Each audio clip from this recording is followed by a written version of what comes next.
Hello friends, मैं हूं संपत कुमार। आज की इस वीडियो में हम लोग बात करेंगे, यदि आप कोई भी प्रॉपर्टी खरीदने जा रहे हैं तो आपको एग्रीमेंट जरूर तैयार करना चाहिए। और एग्रीमेंट में कौन 10 महत्वपूर्ण बात होना चाहिए उसके बारे में हम डिस्कस करेंगे। 10 पॉइंट के बारे में डिस्कस करेंगे कि कौन 10 महत्वपूर्ण बात आपको एग्रीमेंट में अवश्य मेंशन करना चाहिए। यदि ये 10 पॉइंट में से कोई भी पॉइंट आप एग्रीमेंट में मेंशन नहीं करते हैं तो आप समझ जाइए कि आपका पैसा भी डूब जाएगा और ये एग्रीमेंट कराने का कोई भी औचित्य नहीं रहता है। साथ ही साथ वीडियो में हम ये भी जान लेंगे कि एग्रीमेंट का फॉर्मेट कैसा होना चाहिए और इसे कैसे लिखा जाएगा। तो चलिए सबसे पहले हम लोग पहला पॉइंट के बारे में बात कर लेते हैं कि आप जो व्यक्ति से कोई प्रॉपर्टी खरीद रहे हैं तो एग्रीमेंट में इस बात का मेंशन होना बहुत नेसेसरी है कि वो प्रॉपर्टी कोई दूसरा व्यक्ति को पूर्व में नहीं बेचा गया है और न ही बेचने का प्रॉमिस किया गया है और न ही बेचने के लिए कोई व्यक्ति को एग्रीमेंट किया गया है।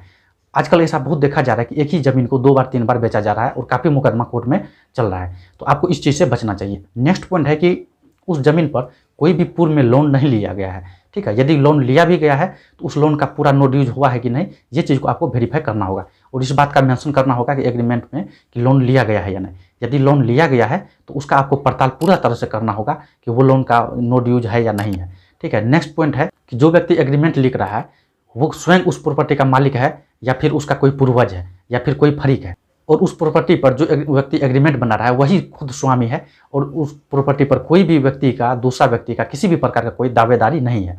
ये बात का भी उल्लेख करना एग्रीमेंट में बहुत नेसेसरी है। नेक्स्ट है कि उस प्रॉपर्टी पर पूर्व में या फिर वर्तमान में कोई विवाद नहीं चल रहा है। यदि कोई विवाद चल रहा है तो ऐसे प्रॉपर्टी को खरीदने से आपको बिल्कुल बचना चाहिए। यदि आप इस प्रॉपर्टी को खरीदेंगे तो समझ जाइए कि आपका पैसा डूबेगा और आप भी मुकदमाबाजी में फंस सकते हैं। तो इसलिए ये भी वेरीफाई करना होगा कि उस प्रॉपर्टी पर कोई मुकदमा वर्तमान में या फिर इससे पहले नहीं चला हो। नेक्स्ट पॉइंट है कि आपको ये भी पता करना होगा कि वो प्रॉपर्टी उस व्यक्ति को कैसे मिला है। उसका पुश्तैनी प्रॉपर्टी है या उस व्यक्ति ने स्वयं उसे अर्जित किया है या फिर उसको वसीयत से मिला है या फिर कोई कोर्ट का डिग्री के द्वारा उसे प्राप्त हुआ है। एग्रीमेंट करने वाला व्यक्ति जो भी सोर्स से उस प्रॉपर्टी को प्राप्त किया है उसका आपको सत्यापन करना बहुत जरूरी है। यदि वसीयत के द्वारा उसे वो प्रॉपर्टी मिला है तो आपको वसीयतनामा को पढ़ना चाहिए। साथ ही साथ ये भी वेरीफाई करना चाहिए कि उसका दाखिल खारिज हुआ है या नहीं। हालांकि कैसे दाखिल खारिज हुआ है या नहीं, कोई प्रॉपर्टी का कैसे सत्यापन करें, इस टॉपिक पर मैं पहले वीडियो बना दिया है, आप उस वीडियो को जाके देख सकते हैं। यदि उसका वो प्रॉपर्टी पुश्तैनी है तो उसका जितना भी फरीक है वो सभी का सहमत होना बहुत जरूरी है। तो उसका सभी का सहमति भी है कि नहीं, ये चीज़ का भी आपको सत्यापन करना बहुत जरूरी है।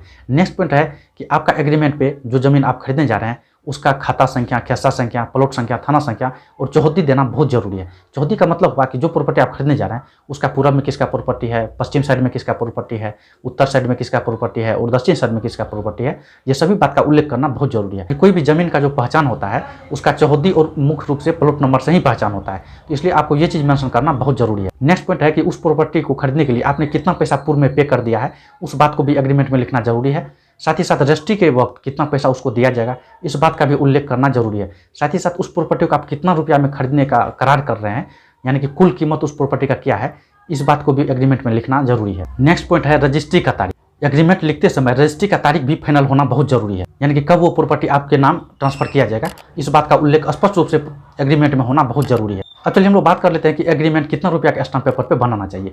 देखिए, एग्रीमेंट कितना रुपया के स्टाम्प पेपर बनना चाहिए इसका कोई फिक्स लॉ नहीं है। सभी स्टेट में इसका अलग अलग मूल्य रखा गया है, तो आप अपना स्टेट में पता कर लेंगे कि उस स्टेट में कितना रुपया के स्टाम्प पेपर पर एग्रीमेंट किया जाता है।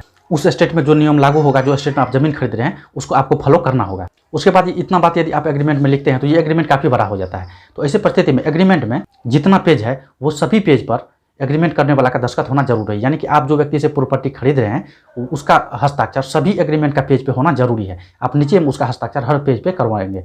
उसके बाद एग्रीमेंट का अंत पेज पे, यानी आखिरी पेज पे जो है, कम से कम 2 गवाह का सिग्नेचर होना बहुत जरूरी है। आपको यहाँ पे ध्यान देना होगा कि आप वही गवाह का सिग्नेचर उस पर करवाए जो गवाह आपके पक्ष में हो और आपसे अच्छा तालमेल रखता हो और आपका विश्वासी आदमी हो। यदि इतना प्रोसेस आप एग्रीमेंट में कर देंगे तो ये एग्रीमेंट काफ़ी वैल्यूएबल साबित होगा आपके लिए। हालांकि एग्रीमेंट बनाकर कोई आदमी यदि धोखा देता है, यानी कि एग्रीमेंट में जो बात को लिखा गया है, जो बात को मेंशन किया गया है, उस बात पे वो व्यक्ति खरा नहीं उतरता है, तो ऐसे परिस्थिति में उसके ऊपर कार्रवाई भी कर सकते हैं। इस टॉपिक पर मैं पहले वीडियो बना दिया है कि कोई व्यक्ति यदि एग्रीमेंट बना के धोखा आपको देता है तो उस पर आप कैसे कार्रवाई कर सकते हैं। वो वीडियो यहाँ आ गया है, उस पर क्लिक करके आप उसे देख सकते हैं।